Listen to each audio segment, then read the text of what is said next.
When we think about cybercrime, our minds usually jump to things like viruses or stolen passwords. But today, we're going to break down a totally different kind of attack. It's one that doesn't target your computer, it targets your compassion. We're going deep on the mechanics of sympathy exploitation, a systematic kind of theft that turns our very best instincts against us. And this isn't just about losing money. It's about a violation of trust on the most personal level imaginable. Let's get into it. So this quote right here, this is really the heart of what we're digging into today. It's the whole idea behind a very effective and very insidious criminal enterprise. These aren't just random acts of deception. What we're actually looking at are masterpieces of what security experts call empathy engineering. Think of it like social engineering, but instead of exploiting a flaw in software, it exploits a feature in our own biology, our built-in capacity for compassion. It's a calculated system for turning that compassion into a master key for your wallet. Okay, so the most important thing to get right off the bat is that this isn't just someone telling a lie. It's a system, a structured, repeatable process with predictable stages, almost like a factory assembly line, and it has one single goal: to use a completely made-up story of suffering to shut down your analytical mind. That part of you that asks questions and checks the facts. The whole point is to completely sidestep your skepticism, leaving you emotionally wide open and basically primed to give. All right, so to build a real defense, we have to understand how they're attacking us. And it's probably not what you're thinking. This isn't about a weak password or some software you forgot to update. The attack is aimed straight at the chemistry of your brain, the very system that lets us form bonds and trust other people. This really gets to the core of the attack. See, when you hear a really vivid, sad story, your brain does this thing called emotional contagion. It doesn't just hear the information, it starts to feel the story. This triggers a release of oxytocin, that hormone that helps parents bond with their kids. But this flood of oxytocin does something else. It actively suppresses your prefrontal cortex, which is basically the CEO of your brain, the part that handles critical thinking and risk assessment. So the sad story is basically a chemical key, intentionally designed to unlock your trust while locking down your logic at the exact same time. And believe me, this isn't some small niche problem. The chart you're seeing here, it's based on data from organizations like the BBB Wise Giving Alliance, and it shows that these empathy-based scams are a huge and fast-growing criminal business. And the reason it's growing so fast, it's simple. It works. It works really well because it gets around our normal scam filters. Most of us are on the lookout for scams that appeal to our greed or our fear. But this attack is different.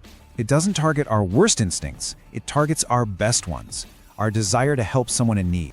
And this gets us to a key psychological principle that these scammers use with, frankly, killing precision: the identifiable victim effect. We are just wired to respond more strongly to a personal story than to abstract numbers. Think about it. The story of one specific puppy that needs to be rescued? That gets way more of an emotional reaction and more donations than a statistic that says 10,000 puppies need help. Scammers know that one vivid, gut-wrenching story is way more powerful for getting money than 1,000 facts. And this is how they really trap you. They never just ask for money. It's never just a transaction. It's always framed as this life-saving miracle, a chance for you to be a hero. They aren't just asking for your money. They're putting your very identity as a good person on the line.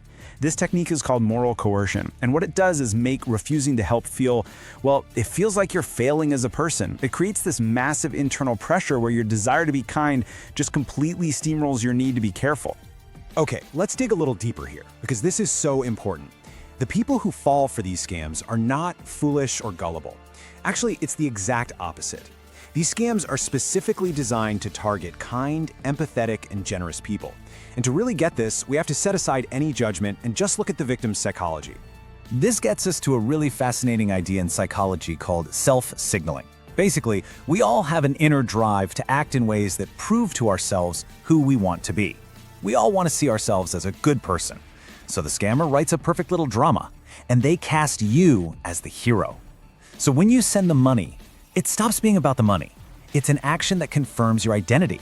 It proves to yourself that you are who you want to be, the compassionate hero who swooped in to save the day.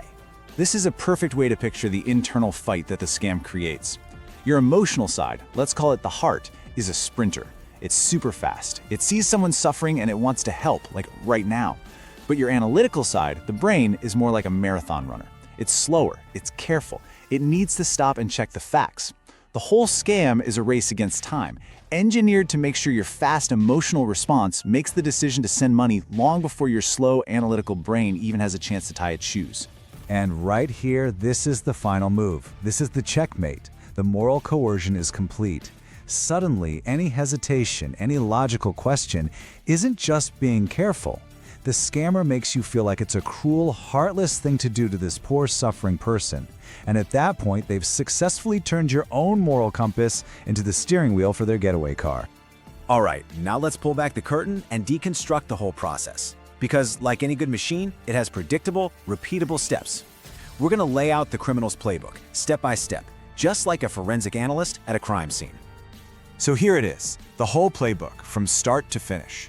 It begins with targeting, where they look for kind people in places like online support groups. Then comes the vulnerability pretext, the sob story. That leads to the critical savior identification phase, where you are made to feel like you're the only one who can help. Then they create an urgent barrier, a crisis that needs money right now.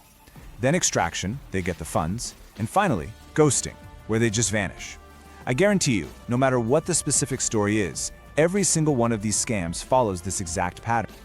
Okay, I want you to really pay attention here because this is the crucial moment. They'll hit you with what's called the vulnerability disclosure. They'll share some deep, personal, and totally fake tragedy, and they'll almost always say something like, I've never told anyone this before. It makes you feel special, right? And it triggers this powerful psychological need to give something back. They gave you their trust, and now you feel this pull to give them your belief, and then your money. And this leads right to the psychological choke point. This is what we call savior identification. The story is always crafted to make you feel like you are the only one in the entire world who can save them. They'll say their family won't help, the system has failed them, that you are their last and only hope. And that feeling of unique responsibility, it's an immense weight. It's designed to make you believe that if you don't send money right now, you are personally responsible for what happens next. Now, here's where the whole thing flips. This is where it goes from a plea for help to a demand for cash. And this is the biggest, brightest red flag you will ever see.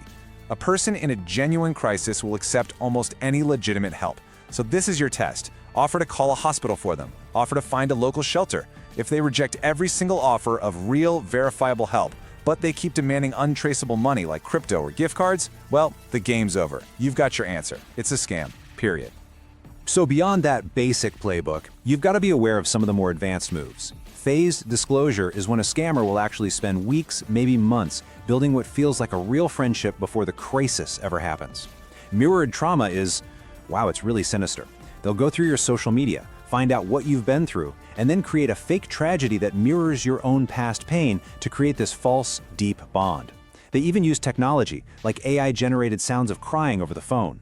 And finally, they'll always try to isolate you with the privacy window, saying, please keep this between us, which is just a convenient way to keep you away from anyone who might spot the red flags. Okay, so we've analyzed the attack. Now, let's shift to action. Understanding the playbook is step one. Step two is learning how to defend against it.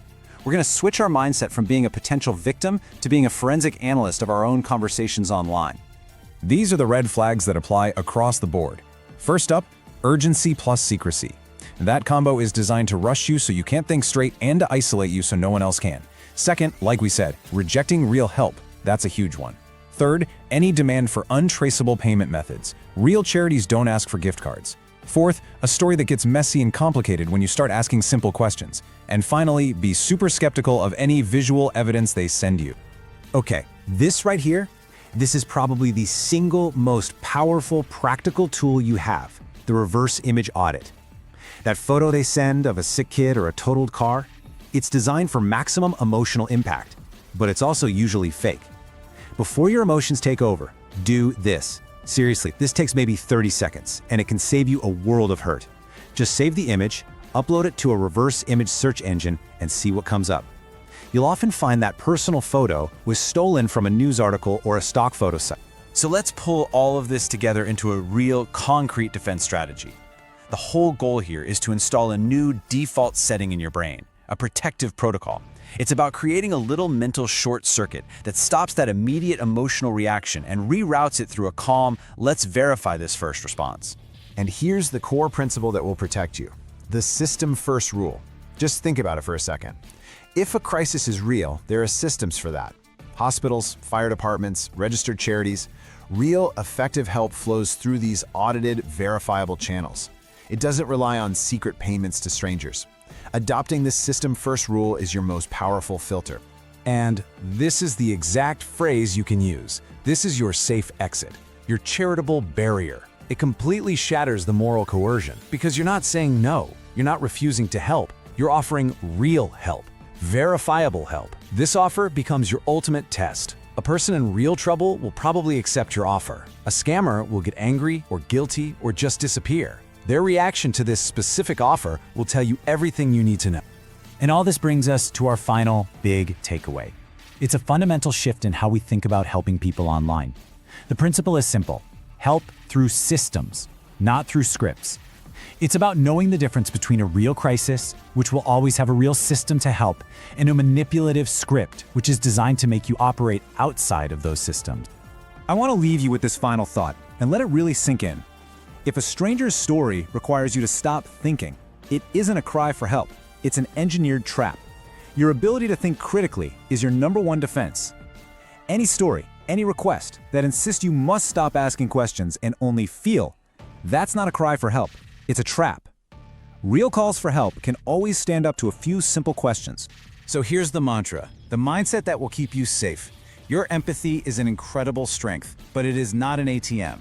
It's not an open vault. It's a resource to be used wisely. And by choosing to help through legitimate, verifiable systems, you make sure your compassion actually does real good in the world without ever falling for the scripts that are designed to exploit it.